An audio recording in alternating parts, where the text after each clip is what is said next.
Under the white skies of southern France, where the scent of sea salt drifts through the air and the horizon glows with the color of fire, a rhythm was born, not from privilege, but from pain, joy, and the spirit of a people who refused to disappear. The Gipsy Kings were not molded by fame or fortune. They were shaped by the road, by caravans that carried both music and memory, by voices that sang through struggle, and by families who knew that art is the only thing the world cannot take from you.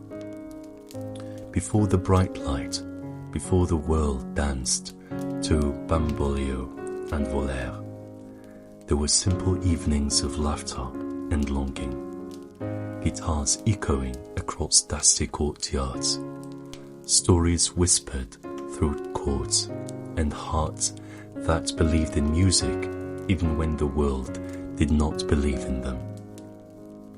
Their sound rose from the soil, passionate, unrestrained, filled with the fire of ancestry. Every strum of their guitars carried the weight of generations. Every harmony was an act of remembrance. This is not just a story about success. It's the story of resilience, of a family that turned exile into rhythm, sorrow into song, and silence into celebration. It's the story of the Gipsy Kings, story sang from the heart of the earth itself. The sound began long before the name, before fame, before the light, before the roaring applause. There was only the dry wind of southern France, the dust under bare feet, and the echo of guitars rising from a campfire. Night after night, under the same stretch of stars, the Reyes and Bamboleo families gathered to play. The smell of wood smoke and sea salt filled the air, and the flames danced in rhythm with the music. The songs weren't written down, they were passed from voice to voice, father to son, mother to daughter, like stories told in rhythm. In those nights of laughter and light, a boy named Nicolas Reyes listened. He watched his father, José Reyes, sing with a voice that could tremble like wind or burn like fire. His father's music wasn't made for fame. It was made for memory, for the people who had traveled through generations of exile and freedom, from the plains of Andalusia to the Levanda fields of Provence. The people called them Gitans, gypsies, wanderers of music and life. They belonged everywhere and nowhere. Their homes were made of sound and sunlight. When José sang, the whole camp grew still. His voice rose high, raw, carrying both joy and sorrow. The twin flames of the gypsy heart. Around him, the guitars joined in, each striking chords, and echoed through the night like heartbeat and thunder. Little Nicolas sat cross-legged near the fire, eyes fixed on his father's hands, on the way his fingers seemed to pull light from the strings. In that moment, he understood something wordless, that this was not just music, this was home. Years later, when José's songs began to travel to Paris, to Madrid, to the great stages of Europe, the world marveled at the voice that carried the soul of a people. Beside him was his friend, Manidas de Plata, whose fingers on the guitar could set the air aflame.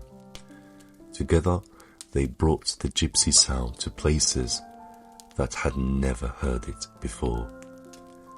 But like all bright fires, José's burned too briefly. When he died, the songs fell silent for a time. The family mourned not just a man, but a heartbeat. Nicolas, still young, felt the world dim around him. The music that had once filled his nights became memory. Until one evening, as the sun set over the marshes of Camargue, Nicolas took up his father's guitar. His brothers and cousins gathered, unsure. He played softly at first, hesitant, trembling, and then slowly the rhythm returned. One by one, the others joined in. Canute, Pachai, André, Paul, and their cousins, Tonino and Diego Baleardo, each with a guitar, each carrying a piece of José's flame.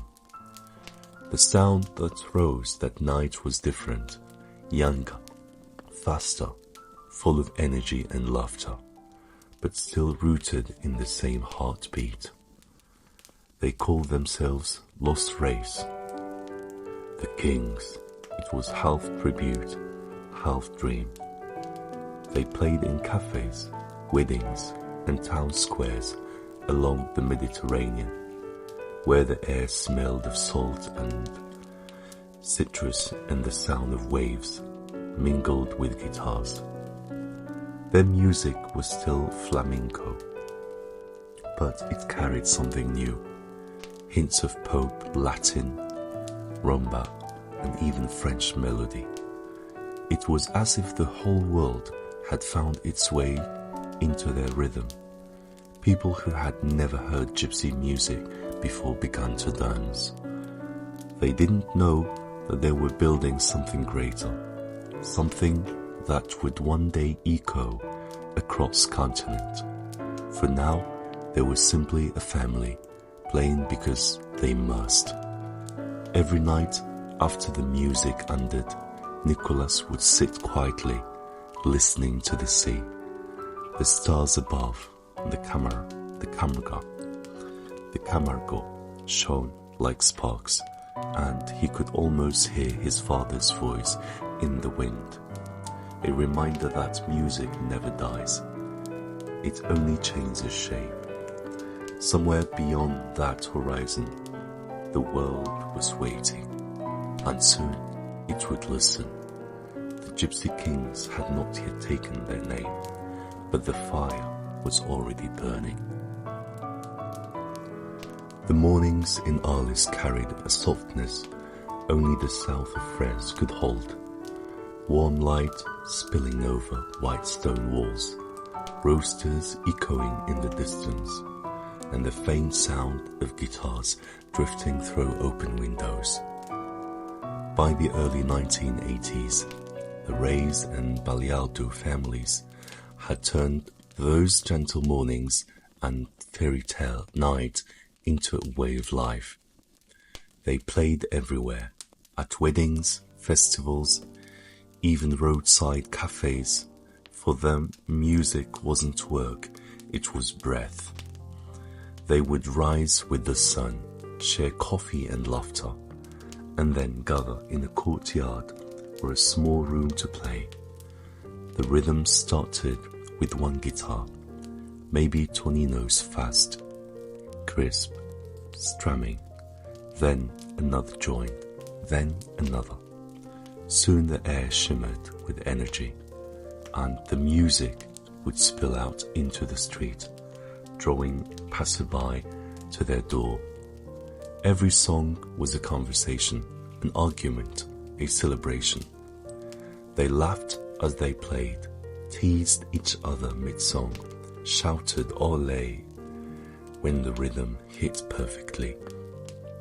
Their music wasn't rehearsed, it was lived. But beneath that laughter was hunger, not for fame, but for creation. Nicolas, now a man with the same dark eyes as his father, began to feel it deeply.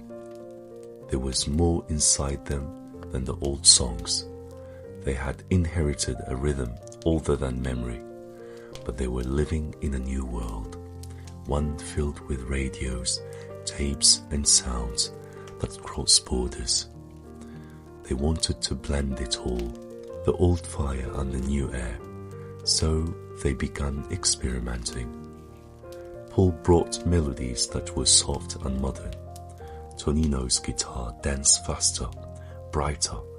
Nicolas, with his thunderous voice, began to sing in a way that was both ancient and new, the cry of flamenco mixed with the warmth of pop. It was risky. Some elders frowned. "This isn't the old way," they said, but Nicolas would answer, "It's still the same fire, just burning in another sky." Then one night in a small studio in the south of France, the spark found its flame. The cousins gathered to record a song they had been playing casually for months, a tune full of sway and pulse, laughter and longing. The word that carried it was Bamboleo, from the Spanish Bamboleo, to sway, to move as life moves. Tonino struck the opening chords. Nicolas began to sing, and in that moment the air itself changed. The rhythm was unmistakable, a heartbeat that pulled you forward. The guitars shimmered like sunlight on water. Nicolas' voice rose above it all, fierce and free, calling across generations. The song carried joy, but also something deeper, pride, memory, and the unspoken story of a people who had wandered the earth, yet never lost themselves. When the final chord fell, there was silence. The producer, Claude Martinez, who had been urging them to record, looked at them wide-eyed. "That," he said quietly, "is the sound of the world." They didn't know what he meant, not yet. But when Bamboleo was released in 1987, they would learn. The song caught like wind in dry grass. It began on French radio, then in Spain, Italy, and Portugal. Within months, it leaped across the ocean to South America, then to the United States, Japan, and beyond. Everywhere it played, people danced. They didn't need to know the words. The rhythm said everything. It carried sunlight, laughter, motion. It was the sound of joy itself, wrapped in the strings and soul. Sadly, the Gipsy Kings, for that was the name they had now embraced, were no longer just family musicians from Alice. They were global. Their album went platinum. Their concert sold out. Strangers who had never heard flamenco before clapped in rhythm, shouted "Ole," and sang the words phonetically, smiling at the while. In interviews, journalists tried to define them. Are you Spanish, French, flamenco, pop? And Nicolas would always smile and say, "We are Gypsy. That is enough." They became ambassadors of a feeling, a bridge between cultures, languages, and rhythms. They sang in Calo, a Romani dialect, and in Spanish, but it didn't matter. The music spoke directly to the heart. From Bamboleo came Jobi Joba, O Amor, Voler, songs that shimmered with passion and light. Each carried the same balance, joy and longing, fire and tenderness. Their performances became celebrations of life itself. Barefoot, guitars gleaming, They filled the stage with sound and color. The audience would rise, swaying as one, clapping in perfect time. For those few hours, there were no borders, only rhythm. But fame, even joyful fame, can be a strange thing. There was still a family first. Brothers, cousins, fathers, sons, and family came with argument as much as affection. They quarreled, made up, quarreled again, then played together as if nothing had happened. Their success was built on trust and tension, the same energy that made their music alive. They carried their father's lesson with them. Play with your soul, not your hands. At night, when the concert ended and the crowds were gone, they often gathered quietly in their hotel rooms, guitars in hand, playing softly for themselves. The lights would dim, the laughter would return, and for a while they were back home, in the dust and firelight of Alice, where it all began. The world had finally heard them, but their hearts still belonged to that simple rhythm, the one that spoke of root, of wandering, of love. And though they didn't yet know it, the rhythm that began with Bamboleo would echo across decades, through generations, through every place where joy and sorrow met in song. Because the Gipsy Kings were not just making music, they were keeping the flame alive. The world, it seemed, could not stop dancing. Everywhere the Gipsy Kings went, rhythm followed, from Paris to Rio, Tokyo to Los Angeles. Their guitars became the heartbeat of celebration.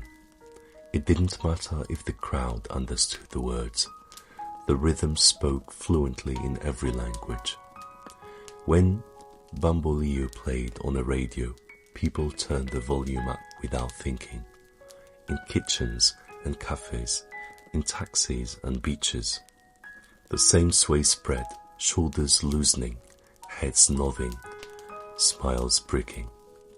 The word Bamboleo to sway had become a universal movement. The Gipsy Kings were everywhere now. Their album had sold millions. Their sound was alive on stages they had never imagined. Grand theatres, outdoor festivals, royal halls. For man who once played at weddings and town fairs, it was overwhelming and wondrous all at once. But even amid the bright light, they remained themselves. Nicolas still began every show by closing his eyes and breathing deeply, feeling for that first pulse, the same pulse he had known since childhood. Tonino would tune his guitar with quiet precision, his hands steady, his face serene. The others, Canut, Pachai, Paul, Diego, would glance at one another, exchange small smiles, and then the rhythm would begin. 6 guitars struck at once. The sound was sunlight and thunder. The crowd always reacted the same way, rising, clapping, dancing before the first minute passed. Children jumped, elders swayed, couples embraced. The air itself seemed to pulse with happiness. It wasn't just a concert, it was communion.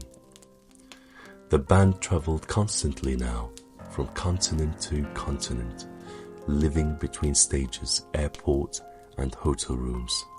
Yet, wherever they went, they carried the same warmth of home, laughter, teasing, endless rhythm.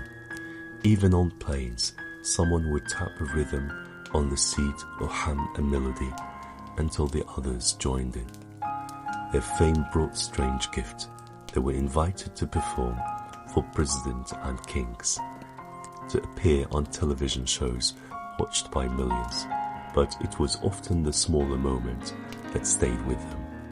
The spontaneous dances in back alleys, After concert, the quiet smiles of strangers who whispered gracias or merci. Their second album, Mosaic, and later Este Mando, continued to spread their sound. Each song shimmered with life. Bellamy, Bem Bem Maria Voler, their voices intertwined with the guitars like threads of light. Journalists called it world music. For the Gipsy Kings, it was simply live music. They had become symbols of joy, yet behind the joy was exhaustion. The endless touring took its toll. Nights blurred into mornings, faces into faces. Sometimes Nicolas would wake in a hotel and forget which city he was in. But the moment he heard the music call of the night's concert, it all came back. The rhythm grounded him, reminded him why they played. The music wasn't just for applause, it was for connection, for the invisible bridge that linked their hearts to the world's. And connection came in beautiful, unexpected ways. In South America, whole crowds sang along in perfect rhythm, shouting Bamboleo into the night. In Japan, audiences heroically clapped during performances, broke into dance, unable to resist the pulse. In New York, Flamenco met jazz, and musicians from other genres sought to play with them, drawn to that contagious, impossible energy. Their success was no longer just theirs. It belonged to everyone who heard them. Yet, amid all the applause, the Gipsy Kings never lost sight of who they were: family. That was their anchor. When one brother grew tired, another stepped forward. When tempers flared, they cooled them with laughter. They argued like brothers, forgave like brothers, and loved like brothers. Their faith, quiet, constant, kept them balanced. Before shows, Nicolas sometimes murmured a small prayer, not for fame, but for truth, that the music would reach people's heart as it always heard. In interviews, when asked how they could play with such energy night after night, he would say, because every time it's the first time. And it was true. No performance was ever the same. The Gipsy Kings didn't play by script, they played by spirit. One night's rhythm might rush like a storm, the next might drift like a wave. Their songs lived, breathing, changing, growing, just as their journey did. Still, fame carries its own shadows. There were days when the constant movement felt heavy, when home seemed far away. Nicolas missed the quiet mornings of hours, the singing to the sea, the laughter of his children. Sometimes, after a show, he would slip away to the side of the stage while the crowd still cheered. He would look out over the light and faces, and a strange peace would wash over him. The realization that his father's songs had not died, that the fire had only grown larger. In that silence, you could almost hear José Reyes' voice again, not as a memory, but as presence. It was there in every chord, every beat, every sway of the crowd. The music had become more than a legacy. It had become a bridge between past and present, between the dust of artists and the neon light of cities across the world. And perhaps that was the secret. The Gipsy Kings didn't chase fame. They carried it lightly, like a melody. Their music was not an escape from their root, but a return to them. Again and again, no matter how far they traveled, by the mid-1990s, their songs had found a permanent home in global memory. Bamboleo was played at festivals, parties, weddings, even movies. The name Gipsy Kings meant joy. It meant movement. It meant warmth. And through it all, the same rhythm continued, unbroken, eternal. Somewhere, even now, a guitar was being strummed by a child who had never met them, yet somehow knew their music by heart. The echo of those first campfires still moved through the world, through generations, through cultures, through hearts that simply needed a reason to dance. The world was still swaying, and the fire that began in the dust of southern France now burned across continent, bright, endless, and alive. Fame burns brightly, but even the brightest flame casts shadows. By the late 1990s, the Gipsy Kings had been living in sunlight for nearly 2 decades, touring endlessly, recording constantly, and carrying their rhythm across oceans. Everywhere they went, people still danced, still smiled, still felt that same spark. But inside, something softer had begun to call them home. They were older now, fathers, grandfathers, even. The years of travel had left their marks, lines of fatigue around their eyes, calluses on fingers from decades of strings. The world saw the joy, the laughter, the music that never seemed to stop. But behind the applause, there was longing for quiet, for stillness, for the sound of life without microphones. They had given so much of themselves to the world that sometimes they forgot to stop and listen to their own silence. When the tall basses finally rested, when the guitars were laid gently in their cases, Nicolas would walk the street of Alice again. The same town that had watched him grow now felt both familiar and changed. The sea air still carried the scent of salt, but the world around it had grown noisier.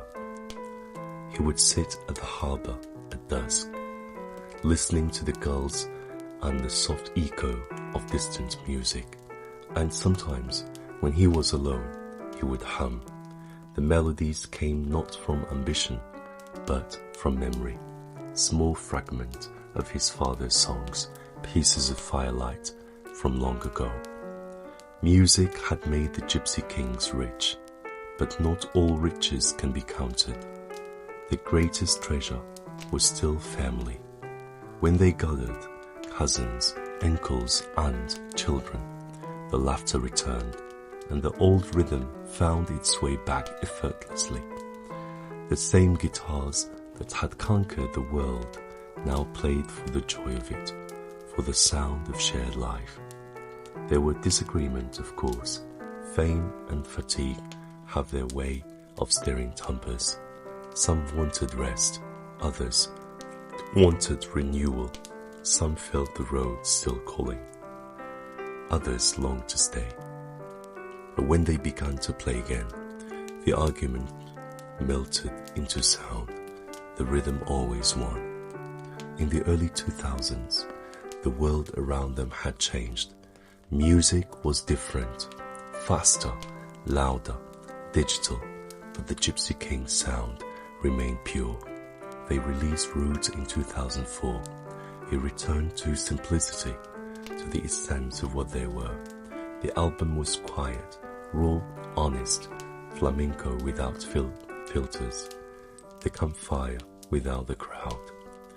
Listeners who had grown up with Bamboleo found something new in Root, something slower, deeper. It was the sound of man who had seen the world and returned to themselves. They had come full circle. On stage, they played less often, but more meaningfully. The crowds were older now too, yet the energy was still the same. When the first chords began, it didn't matter if the concert was in Tokyo or Marseille.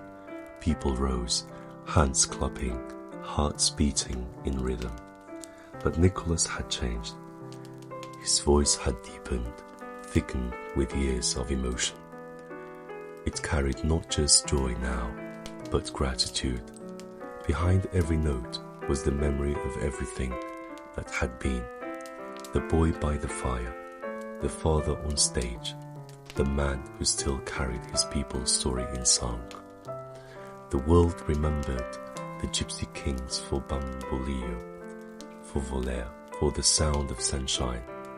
But those close to them knew that their true gift was endurance, the ability to keep creating, to keep feeling, no matter how much life demanded of them. They began mentoring younger musicians, sons, nephews, and students who came from around the world to learn. These young players listened wide-eyed, their fingers unsure, their rhythms uneven, but slowly, as the elders played beside them, something familiar began to grow. That same fire, that same rhythm. And Nicolas would smile quietly. Play, he would say, until you stop thinking. Then it's music. In those moments, he felt the cycle continuing. The same fire that had passed from José to him was now moving on, gently without rush. It was no longer about fame. It was about belonging to something greater than any one person, greater than any song. The Gipsy Kings had become something rare, timeless. Their music didn't belong to a decade or a trend. It belonged to the human heart, to that universal rhythm that beats through joy and sorrow alike. When they played Un Amour, audiences still closed their eyes and swayed, some smiling, some crying. The words might not be understood, but the emotion was.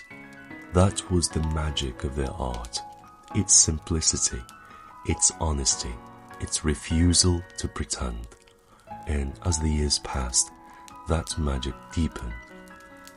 The sun still shone bright for the Gipsy Kings, but the shadows were softer now.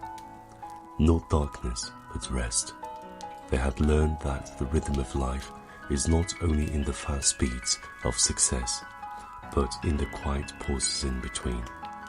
When asked what kept them going after so many years, Nicolas answered gently, "We are gypsies. We travel, not just across land, but across time. Our music is our road." And so they continued, walking that invisible road between sun and shadow, between past and future, carrying with them the rhythm that began so long ago in the firelight of Arles, still playing, still swaying, still alive. Time moves like a slow guitar rhythm, steady, inevitable, soft at the edges. For the Gipsy Kings, years had turned into decades, yet the music never dimmed. The faces had changed, the world had changed, but the sound, that bright, pulsing heartbeat still carried the same warmth as the first night. It was born beside a campfire in Arles. Children who once fell asleep to Bamboleo now played its chords for their own children. The echo had become inheritance.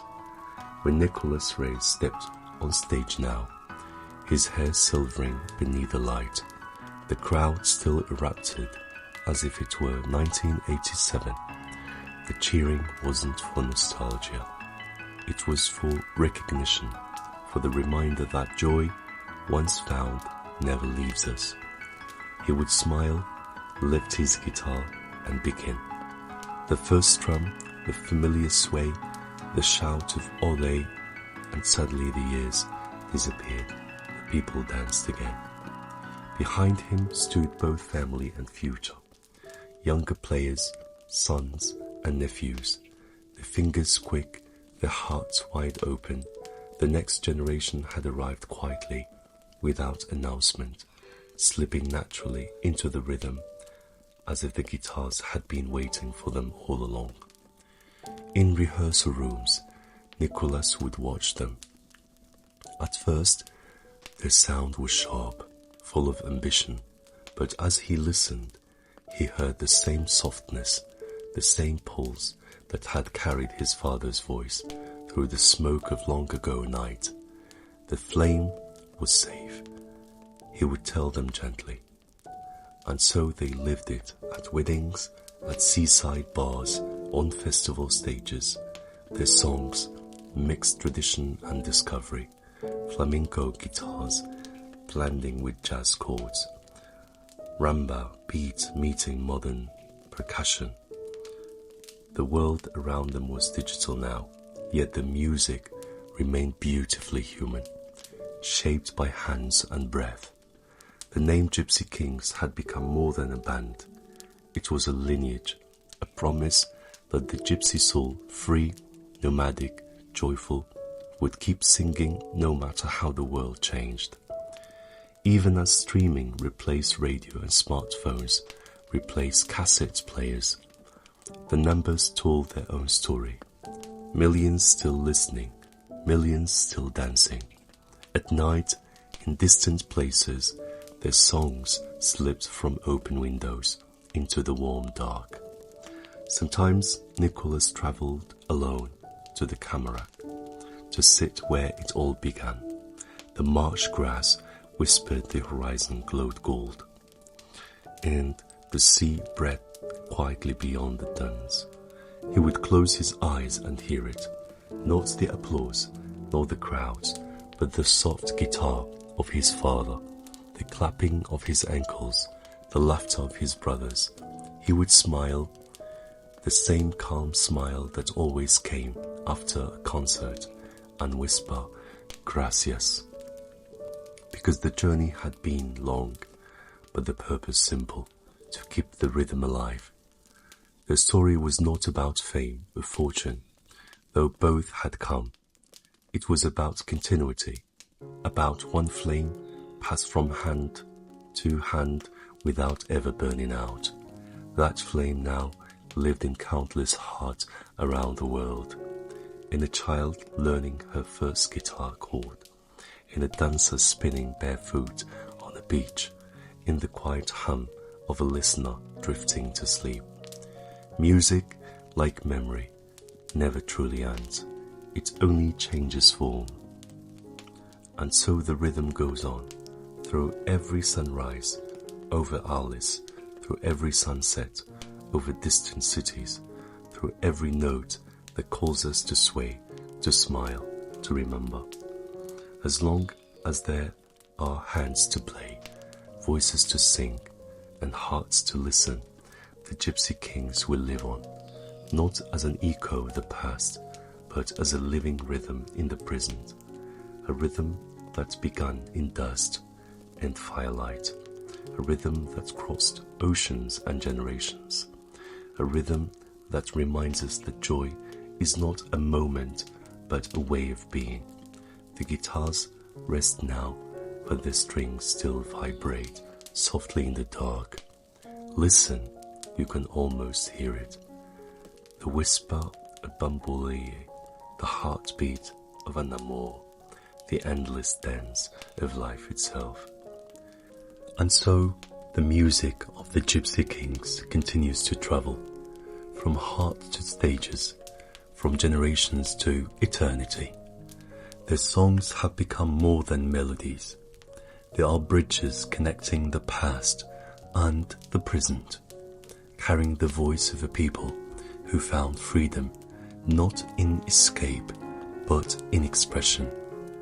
From humble beginnings in the south of France to the grandest arenas on earth, their rhythm remains unchanged, wild, alive, and honest.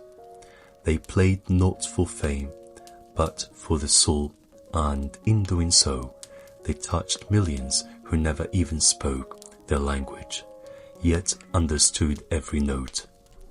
Their legacy is not written in gold records, but in the memories of those who heard them and felt something awaken inside, something ancient, something human. Because the Gipsy Kings were never just musicians. They were storytellers of the soul. Prove that when pain meets passion, when family meets faith, when music meets memory, the result is immortality. Their guitars may rest, their voices may fade, but their spirit lives on, forever carried by the wind, forever echoing in the rhythm of life.